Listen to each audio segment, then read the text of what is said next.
Assalamualaikum warahmatullahi wabarakatuh. Selamat siang dan salam sejahtera bagi kita semua. Perkenalkan, nama saya Wahyu Hidayat dengan NIM C1C022093.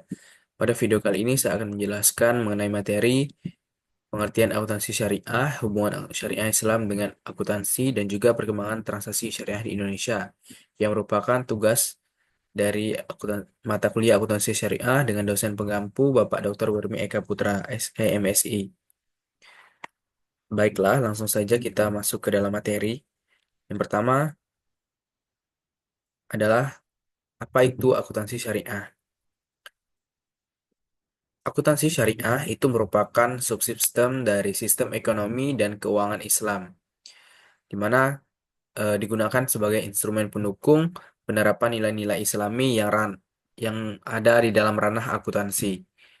Jadi dapat dikatakan bahwasanya akuntansi syariah itu merupakan gabungan dari sistem ekonomi dan juga sistem keuangan Islam. Fungsi utamanya adalah sebagai alat manajemen yang menyediakan informasi kepada pihak yang membutuhkan. Adapun dasar hukum dari akuntansi syariah itu menurut Sunnah Nabawiyah, yaitu ada tiga. Yang pertama ada ijma, di mana ijma ini merupakan eh, dasar hukum yang bersumber dari kesepakatan para ulama. Selanjutnya ada kias, yang kedua yaitu persamaan suatu peristiwa tertentu. Yang ketiga itu ada uruf, di mana ini merupakan dapat diartikan sebagai kebiasaan. Selanjutnya itu adalah prinsip umum dari akuntansi syariah. Yang pertama itu adalah prinsip pertanggungjawaban. Implikasi dalam bisnis dan juga akuntansi adalah bahwa seindividu itu yang terlibat dalam praktek bisnis itu harus melakukan pertanggungjawaban tentang apa yang telah diamanahkan dan dilakukan kepada pihak-pihak yang terkait. Yang kedua, itu ada prinsip keadilan, di mana adil dalam konteks akuntansi itu secara sederhana dapat kita artikan sebagai sebagai tingkah laku ataupun setiap transaksi yang dilakukan itu dicatat dengan benar dan adil, tidak ada memihak kepada siapapun. Selanjutnya ada prinsip kebenaran, di mana prinsip kebenaran ini tidak terlepas dari prinsip keadilan juga. Di mana prinsip kebenaran ini artinya itu setiap transaksi yang kita lakukan itu benar adanya, tidak manipulatif ataupun tidak berbohong datanya. Baiklah, selanjutnya adalah syarat dan tujuan dari akuntansi syariah.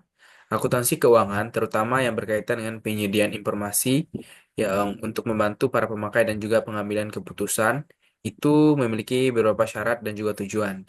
Adapun syaratnya, yang pertama itu ada relevan. Relevan, yang kedua itu ada jelas dan dapat dipahami informasinya. Yang ketiga itu bersifat netral syaratnya. Yang keempat itu tepat waktu. Yang kelima itu data dapat diperbandingkan. Yang keenam itu juga lengkap data-datanya. Jadi itulah syarat-syarat dari akuntansi syariah. Adapun tujuannya yaitu yang pertama itu menentukan hak dan juga kewajiban dari pihak yang terlibat. Terus juga yang kedua itu untuk menjaga aset dan hak-hak lembaga keuangan syariah. Yang ketiga meningkatkan kemampuan manajerial dan juga produktivitas. Sedang yang keempat itu menyiapkan informasi laporan keuangan. Adapun perkembangan dari akuntansi syariah di Indonesia mulai dari tahun 1991, di mana akuntansi syariah itu mulai berkembang di Indonesia tidak lepas dari munculnya yaitu Bank Muamalat Indonesia pada saat itu. Bank Muamalat ini merupakan bank syariah pertama yang ada di Indonesia pada tahun 1991 yang secara resmi beroperasi pada tahun 1992. Setelah itu pada tahun 2002 itu eh, muncullah sebuah ide dan juga pemikiran atas keberadaan akuntansi syariah dan mulailah diterapkan eh, adanya standar akuntansi perbankan syariah dan juga adanya lembaga akuntansi syariah pada saat itu. Selanjutnya pada 2008 itu ada eh, akuntansi syariah itu sudah memiliki undang-undangnya, yaitu Undang-Undang Nomor 21 Tahun 2008 tentang Perbankan Syariah. Nah, adapun selanjutnya itu adalah perkembangan transaksi syariah. Nah, ini sudah lama dari sejak tahun 1963 di mana ini dimulai oleh Mead Gam Local Local Saving di Bank Local Saving Bank didirikan di Mesir. Selanjutnya 1972 itu ada MG. MGLSB yang diambil alih oleh pemerintah Mesir. MGLSB ini adalah Midterm Local Saving Bank tadi, eh, yang diambil oleh pemerintah Mesir dan menggantikannya dengan Nasir Social Bank.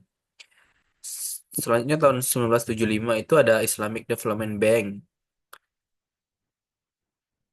Itu didirikan pada tahun 1975 tadi. Terus 1978 itu ada perbankan Islam berkembang di Luxembourg. Yuk, 1981 juga berkembang perbankan Islam di Switzerland, dan juga pada tahun 1983 itu juga berkembang perbankan Islam di Denmark.